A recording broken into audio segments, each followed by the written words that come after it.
ધોરણ 12 પાસ કર્યા પછી ચાર મિત્રો એક હોટલમાં નાની એવી પાર્ટી કરી રહ્યા હોય છે અને વાતોમાં જ ચારેય નક્કી કરે છે કે આજથી 40 વર્ષ પછી આજના જ દિવસે 1 જાન્યુઆરીએ આપણે ફરીથી અહીં જ મળીને પાર્ટી કરીશું અને હા, જે સૌથી છેલ્લે આવશે તે જ બધાનું બિલ ચૂકવશે.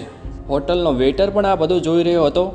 તે કહેવા લાગ્યો, 40 વર્ષ પછી જો હું પણ અહીં જ હોઈશ તો તમારી પાર્ટી ચોક્કસ જોઈશ. બરાબર 40 વર્ષ પછી પહેલો મિત્ર હોટલ પહોંચે છે તો જુએ છે કે હોટલ હવે 5 સ્ટાર હોટલ બની ગઈ હતી અને ત્યાં બધું જ બદલાઈ ગયું હતું. ત્યારે એક વ્યક્તિ તેને ઓળખી જાય છે અને કહે છે, સર બેસો, હું તમને ઓળખી ગયો. હું એ જ વેઇટર છું જે હવે આ હોટલનો માલિક બની ગયો છું. પહેલો મિત્ર કહે છે, શું વાત છે? એટલામાં બીજો મિત્ર આવી જાય છે. બંનેની વાતચીત શરૂ થાય છે કે બિઝનેસ વધી ગયો છે, બધું સારું ચાલી રહ્યું છે.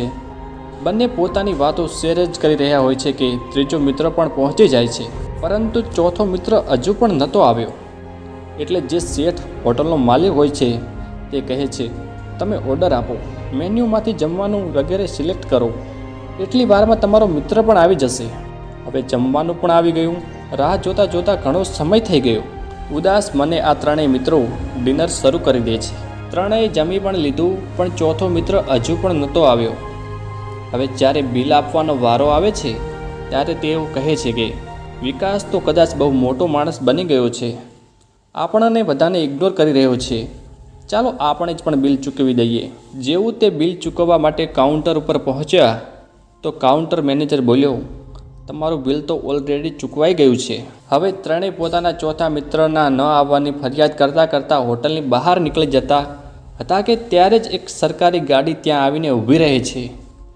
તેમાંથી એક છોકરો નીચે ઉતરે છે અને ત્રણેયને પગે લાગીને કહે છે, મારા પપ્પા ટીચર બની ગયા હતા, તેમણે મને કલેક્ટર બનાવવાને લાયક બનાવી દીધો, પરંતુ અફસોસ કે મારા પપ્પા આજથી 1 મહિના પહેલાં આ દુનિયાને છોડીને ચાલ્યા ગયા. તેમણે અંતિમ સમયે તમારા આ વચન વિશે મને જણાવ્યું હતું અને કહ્યું હતું કે જ્યારે ત્રણેય પાર્ટી પૂરી કરી લે તો ત્યાર પછી જ તું ત્યાં જજે અને પેમેન્ટ વગેરે કરી દેજે.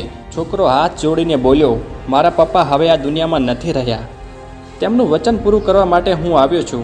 હવે આ ત્રણેય ભીની આંખે અહેસાસ કરે છે કે આપણે 40 વર્ષ પછી જ કેમ મળ્યા, 40 દિવસ પછી કેમ ન મળ્યા. પોતાના સ્નેહજનોને હંમેશા મળતા રહો એ પહેલાં કે કોઈ તમારું પોતાનું આ દુનિયા છોડીને ચાલ્યું જાય, કારણ કે માણસ માત્ર એક પાણીનો પરપોટો છે.